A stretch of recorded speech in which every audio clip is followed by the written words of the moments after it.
Hey, what's going on, guys? Yes, it is that time once again for an EDC update. I'm going to update you on my EDC.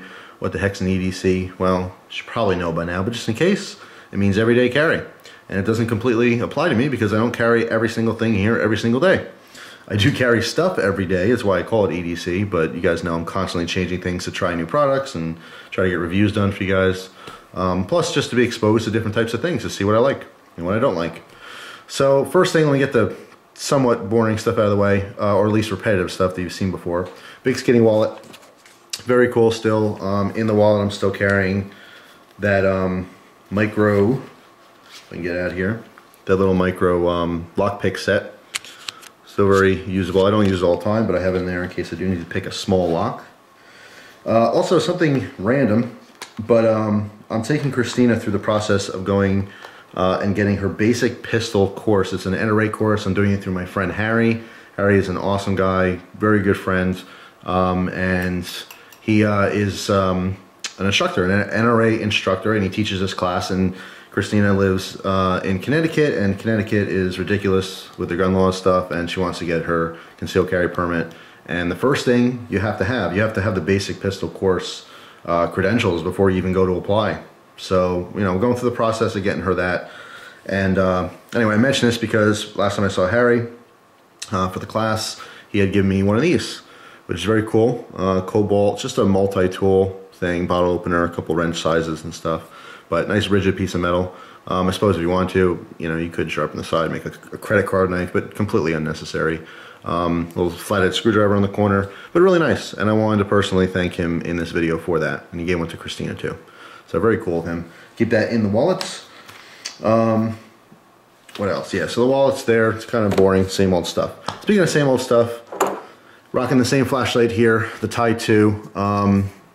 Nothing's really changed. I do have some new lights I'm trying, but they're much larger lights, so I'm not using them for pocket use. So as far as an EDC light, this has been working just fine for me. I will swap this out when I do get another small EDC type flashlight. But right now the other flashlights I'm reviewing and trying, which there are a bunch still, are much larger tactical style lights, you know, or, you know, maybe a belt light for a security guard or something of that nature. So anyway, that's the current lights. As far as a knife in the pocket, I went back to my classic Victorinox. This is the Soldier with the Alex or aluminum handle scales. I just love this knife. It's an awesome go-to pocket knife as to not scare everyone. You can see obviously all gunked up and gluey. This is what I do use when I'm cutting through glue and nasty stuff. But just, it works great. And as far as Victorinox knives go, my favorite are all the Alex models. They just add a nice extra class of touch, or extra class of touch, yeah. An extra touch of class. That seems more normal. I just like them over the plastic scaled ones. Although there are plenty of models that do have plastic scales that are extremely useful, I just like these more. So that's for the pocket knife. Rocking the Browse blades once again, and there's a specific reason besides the fact that I love it, because I'm looking forward to trying a new version of the Silent Soldier, the neck knife. You guys know, you've seen me carry this. This is in a lot of EDC videos. I use this probably the most out of any EDC neck knife before. The only exception being the Minimalist, the CRKT Minimalist. I carried almost as much, but this is my favorite neck knife. I do have a newer version, which I'm going to start using and testing soon, but before I did, I wanted to go back to this one, because I was just extra excited about it. And as you can see, I'm on a huge Jason Browse kick, because this has been my knife that I've been carrying, and it is friggin' awesome. First impressions is great knife. Absolutely great knife. This is the threat knife, not the triple threat with the 3 grinds. This has just 1 solid grind. It is very, very useful, extremely comfortable. I mean, I'm not gonna do a review on it right now, but I'm telling you, I love it. Great ergonomics.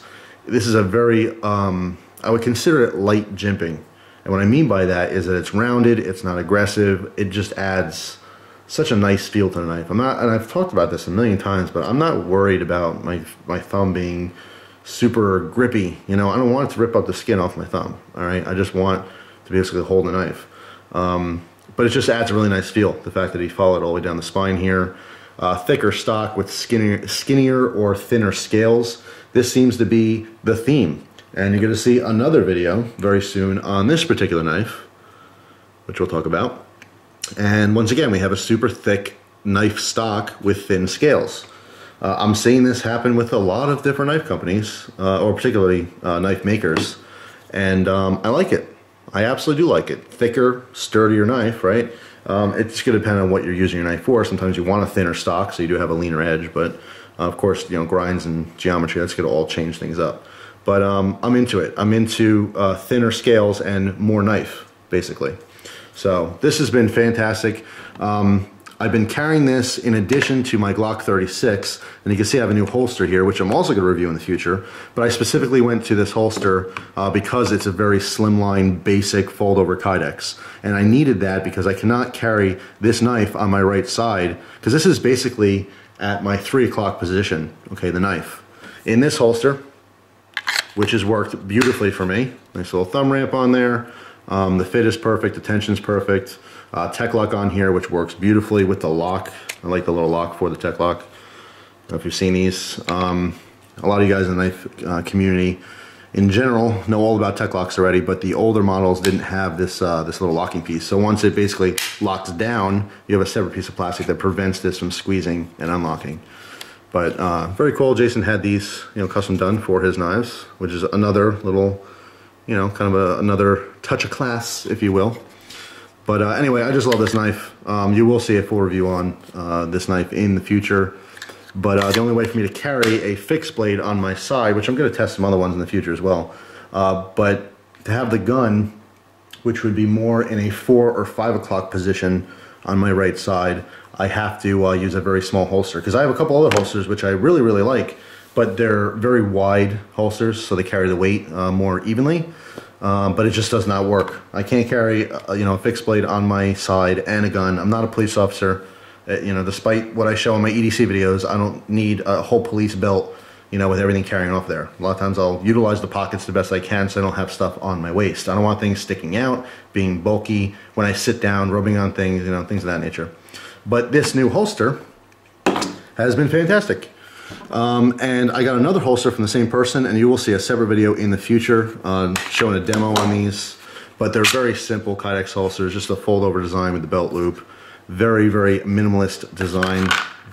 It's just so people don't freak out. I don't know why, but people freak out when the gun's loaded. So there you go. That is the holster. That's the setup I'm using, and I can get away with this with the knife because of that holster. So that is the savior in this little setup I have. I'm still carrying the Glock 36 in a couple other holsters, which you will see reviews on because I've been using them for a while, and it's time for reviews for those as well. But when I do this with the other holsters, I do not carry this on the hip. It's just too much weight on one side. It's too, you know, close together. I don't want to go to draw the gun or something and, you know, grab the knife instead. I don't want it to be in the way. So it's just a little concern for me. But this together, just like this, actually, it's just like this. This is how I would see it on my side. But if you were looking at the front, right side of me, it would look like this. They sit just like this next to each other. So anyway, that is my current setup with the knife and gun combo, excuse me. So I got 3 things left. Keys, you guys have seen, same thing, mini Pico Ouija bar, Fox 40 whistle, my little Spyderco, which is awesome, the grasshopper, I believe.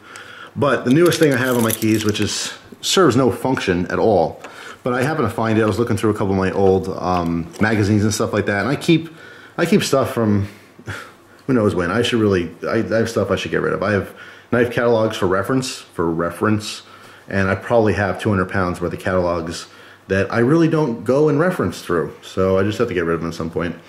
But anyway, I found this when I was a young kid, and I did a video on this a long time ago. I must have been 11 or 12, and I wrote Spyderco. I wrote them a couple times. Once I wrote to ask if I can have the spider holes, which I showed in a past video, because I'm strange, and that's how much I love knives. I wanted the actual material that they're cutting out. I said, well, you know, make these spider holes. Where's the metal go? Where's the hole go? Give me some holes. And they did. They sent me some holes. How about that? It was very nice of them. But on a separate occasion, I wrote and I was telling them how much I appreciate their company and their knives and the fact that they're very good with their customer service and everything else. And they actually sent me this. And it's a little keychain that's only for employees, apparently. And it says honesty, communication, accuracy, and speed. In the back here it says, Spyderco proudly sets the standard in cutlery and other markets by delivering innovative, reliable, high-performance products. We always extend our best effort to conduct business in an honest, fair, and proper manner. Our success is measured by making money and having fun. So this was something that they gave, or only give to employees, but obviously it's to remind the employees, you know, what they're doing at their job, to be honest, to have good communication skills, to be accurate, and to be fast. So it's kind of like a little token type thing for their employees to just, you know, keep on the up and up and realize, you know, they're doing this for a good cause. I mean, they're making money, it's their job, but they want to put out a fine product. So I thought that was pretty cool. And obviously, being a kid, I was like, oh my God, this is awesome, because, you know, no one has this except for employees, and I felt all special inside and warm and fuzzy. And as an adult, still a little bit of fuzzy there, gotta say, still like it. Serves no purpose, but it's pretty cool, just like having it on the keys. And it's a little conversation thing. We'll go, what is that? Because so far since I've had it on the keys, 2 people asked me if I play the guitar. They thought it was a guitar pick. I said no, it's not. But anyway, there you have it. There's the keys. Watch. That's gonna bug me. I see it in the corner of the view. Oh, there we go. New watch. Probably will do a review on this in the future as well. This is a skeletonized watch. It's also automatic. As you can see right now, it is functioning. I like these style watches. It's very cool. I'm not going to talk specifically because it's not the review yet, but I want to try a new watch, and I like this style, but this particular one does not wind automatically as easily. So I have to literally shake it to wind it, or I have to wind the back. But I'll talk about this specifically in the review. It's very uncomfortable to wind this like this, so sometimes I'll literally stand like this for about 4 or 5 minutes and just wind it that way, just by wiggling it. Naturally, I mean, it's supposed to wind while you're wearing the watch, you know, throughout the day, but I don't know. It's still cool. I love mechanical watches like this. I absolutely love it. And I love the view window in the back. Very cool. And super comfortable too. The leather strap, I like it. Overall, it's pretty neat. I just, like I said, I want to try a new watch. This is from another one of those international sites. I'll talk more about that in the review. Super cheap. I figured, why not? So that's the watch I've been rocking. And lastly, we could talk about the gloves. It's wintertime. So I've been wearing some gloves. Obviously, starting to get snow, got to clean up the car. So I want to get a pair of gloves. Actually, I have 2 pairs. The other pair I wear more outside, and it's basically, it's 100% wool, and it's got like a polyester lining, the thermal line, whatever that thing is, keep your hands warm, and leather palms, which I like. That's my overall glove. But I was starting to wear these a little bit too. And these are just some standard leather gloves, but there is a little bit of a twist here. These are SAP gloves, S-A-P. If you're not familiar with those, basically there is powdered lead shot that is inside the knuckles of these gloves, okay? Sometimes, I don't know if they still do, but I know police used to wear these gloves. In fact, I know that because I got these from a police officer who was retired, and he used to be a motorcycle cop, and he wore these for years. And he ended up trading me with a holster for a couple knife things. I got these probably 6 years ago. I got them way before even YouTube. I was on the forums and stuff. But it's really neat. You can see the separate section on top, almost looks like padding, but inside the glove there is a lot of lead shot. It's fairly thick, and basically the idea behind this is if you were to punch someone with this, not only does it keep your knuckles from breaking, because it'd be very easy to, you know, you give someone a good belt in the face or something on their jawline, you know, you could break your hand, break your knuckles, break your fingers, especially if you're not, you know, holding a fist right. And people, if you've ever seen fights on video and stuff, people do all kinds of wacky stuff. Half the times people aren't even punching, they're slapping each other. I don't get that, but anyway.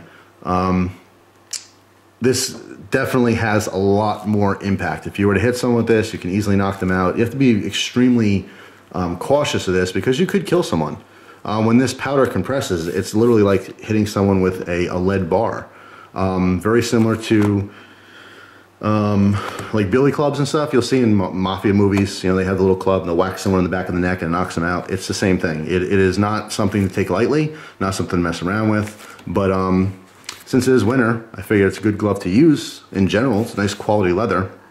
But I do have that added little touch that if I were to get into, say, a hand-to-hand combat situation, extremely rare, this would certainly give me an advantage. This, with a powerful blow to begin with, can cause extreme damage.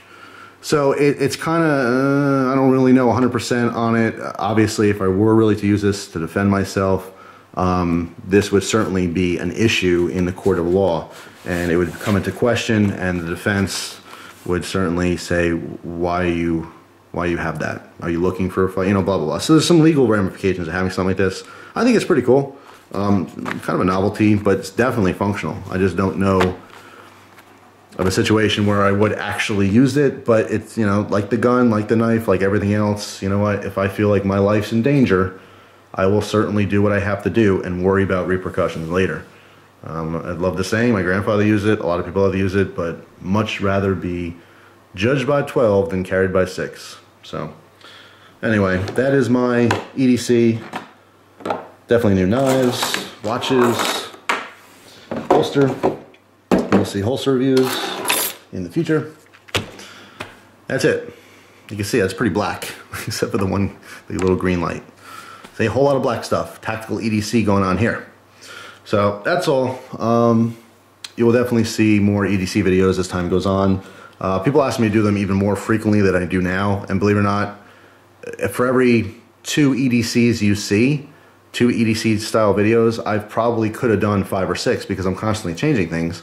But you know, I don't want to just constantly just do EDC videos. So I'll do them, you know, when I can and when I think it's needed, because there's enough of a change, you know.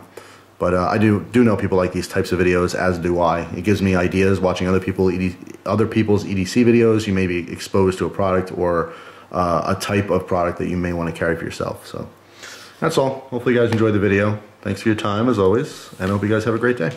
I will see you soon. Take care.